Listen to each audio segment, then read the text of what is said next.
Assalamu alaikum wa rahmatullahi wa barakatuh. Bonjour tout le monde, j'espère que vous vous portez bien. Aujourd'hui, nous allons travailler le résumé du 23e juz de Coran al-Karim.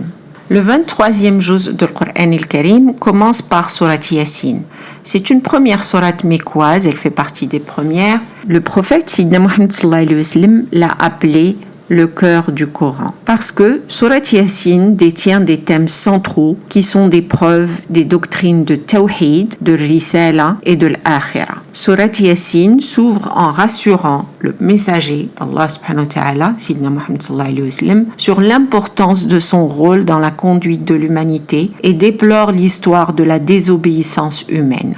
L'histoire des 3 messagers qui ont été rejetés par les habitants de la ville est racontée pour avertir les mécréants. Le brave partisan de l'histoire qui défend les messagers symbolise le petit groupe de musulmans de la Mecque, les rassurant ainsi de l'aide divine. La deuxième partie de Surat Yasin décrit l'incroyable pouvoir créateur d'Allah subhanahu wa ta'ala et invite le lecteur à réfléchir sur la création elle-même. Une merveille d'une complexité et d'une beauté incroyable. Il y a aussi une attention qui est attirée sur le fait que la terre est souvent sans vie et sur la façon dont elle reprend la vie après la pluie, concluant que c'est ainsi qu'Allah subhanahu wa ta'ala ramènera les morts à la vie. Il y a aussi le fait que les bonnes œuvres et les bonnes actions ne seront pas seulement notées dans nos archives, mais les membres de notre corps parleront aussi. Ils seront témoins le jour du jugement dernier où la justice sera rendue. C'est une preuve incontestable, un récit vivant des délices du paradis montre comment les habitants verront Allah subhanahu wa ta'ala dans sa gloire et sa majesté. Surat Yasin s'est ouverte sur 2 affirmations, le messager est divinement nommé pour guider l'humanité et la résurrection est réelle.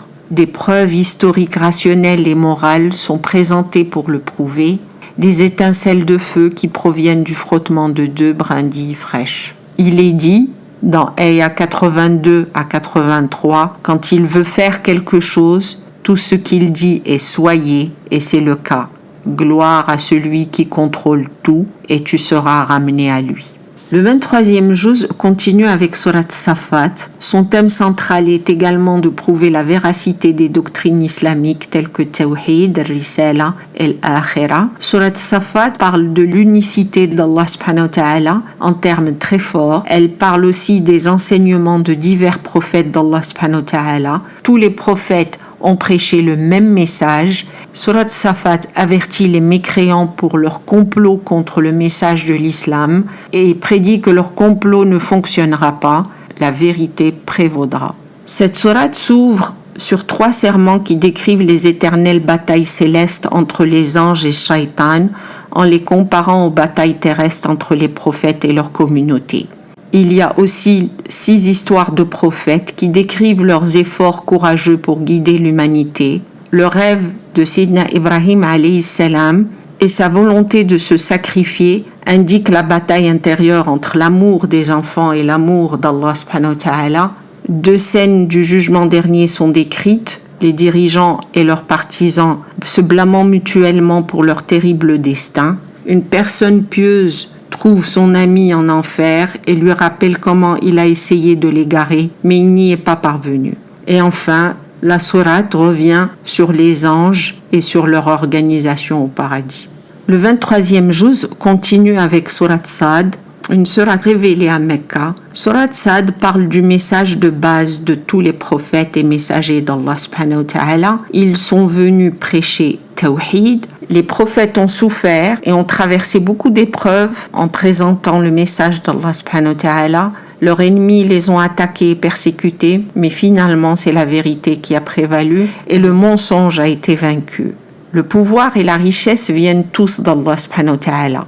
Certaines personnes deviennent arrogantes lorsqu'elles ont du pouvoir. Mais Allah subhanahu wa ta'ala a donné les exemples de Daoud alayhi salam et de Salomon, Sulayman alayhi salam, qui étaient de grands prophètes ainsi que des rois puissants. Ils obéissaient à Allah subhanahu wa ta'ala, leurs richesses ne les ont pas corrompus. Surat Sad s'ouvre en décrivant le rôle du Coran al-Karim en tant que rappel, créant une prise de conscience et une conscience d'une plus grande réalité. Ceci est développé en parlant des histoires des communautés précédentes et des efforts inlassables des prophètes, en commençant par un récit des excellentes qualités de Daoud alayhi salam et de son fils Suleyman alayhi salam. Ils étaient des dirigeants pieux et des serviteurs d'Allah subhanahu wa ta'ala. L'histoire déchirante de la souffrance du prophète Ayyub alayhi salam, conclut Surat Sad. La catastrophe a frappé Ayyub alayhi salam, sa maison s'est effondrée, son bétail a été tué, les membres de sa famille sont morts dans un accident, il est tombé malade d'une maladie infectieuse très grave, si bien que les gens autour de lui l'ont abandonné. Al-Shaytan a également tenté d'ébranler la foi de Sidna Ayyub alayhi salam par le biais de sa femme lorsqu'elle a avancé l'idée qu'il devait sacrifier un chevreau pour Shaytan s'il voulait tout récupérer. Ayyub alayhi salam a refusé de le faire. Dans son désespoir et son angoisse, il priait. Ayah 41, Shaytan a apporté souffrance et souffrance.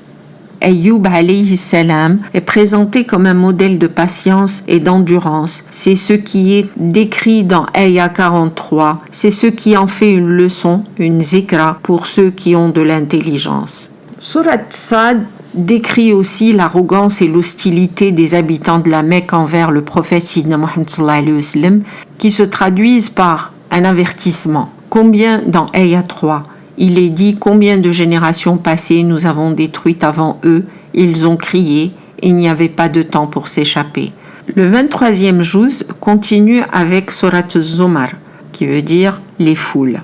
Surat Zumar parle de renforcer la croyance en l'unicité d'Allah subhanahu wa ta'ala et les terribles conséquences de le nier. Surat Zumar parle de la vraie religion, c'est servir Allah subhanahu wa ta'ala sincèrement et éviter shirk. Le tawhid apporte les bénédictions d'Allah subhanahu wa ta'ala, tandis que le shirk a de terribles conséquences. Il est dit aux croyants de ne pas désespérer, de ne pas perdre courage. S'il leur est difficile de pratiquer leur religion à un endroit, ils peuvent migrer de cette terre. On dit aux mécréants qu'ils peuvent faire ce qu'ils veulent, mais qu'ils ne peuvent pas détourner les vrais croyants du chemin de la foi.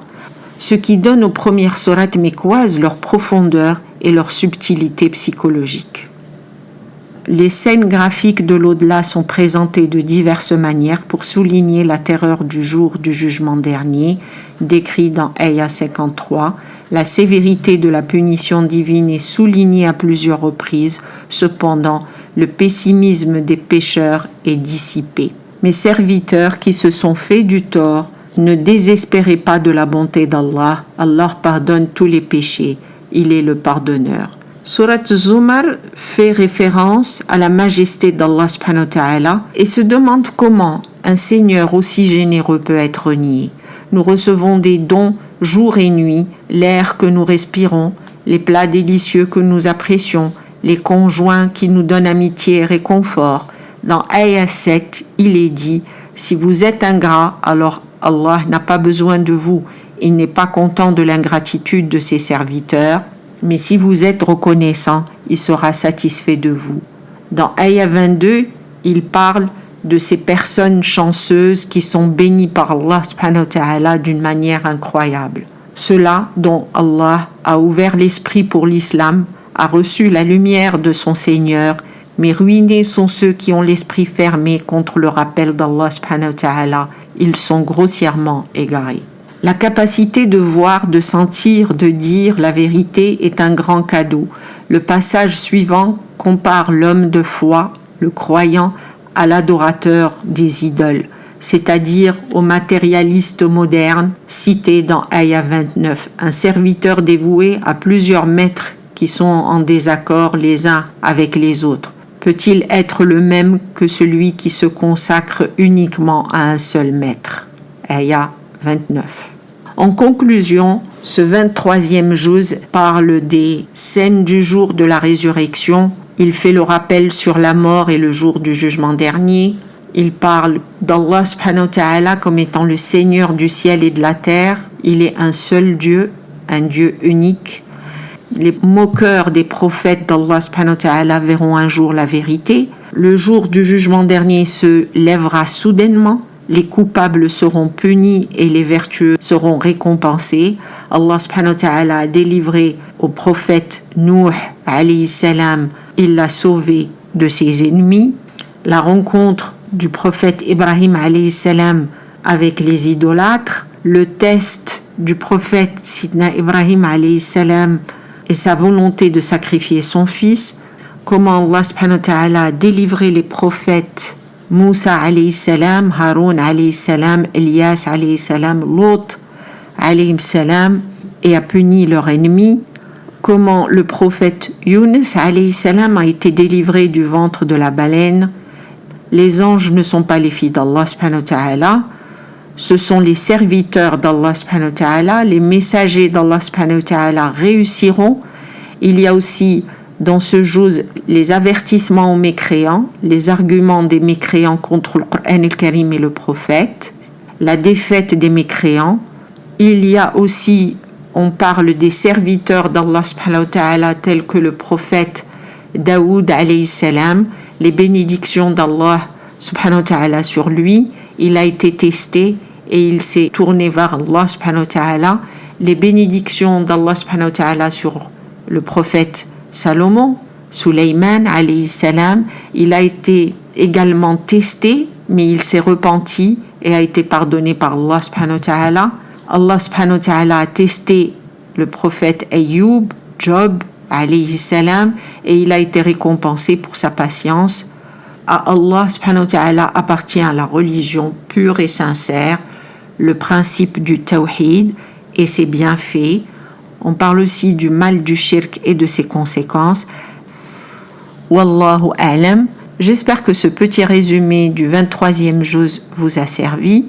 Je vous souhaite une bonne continuation et à bientôt. Wassalamu alaikum wa rahmatullahi wa barakatuh. Bye bye.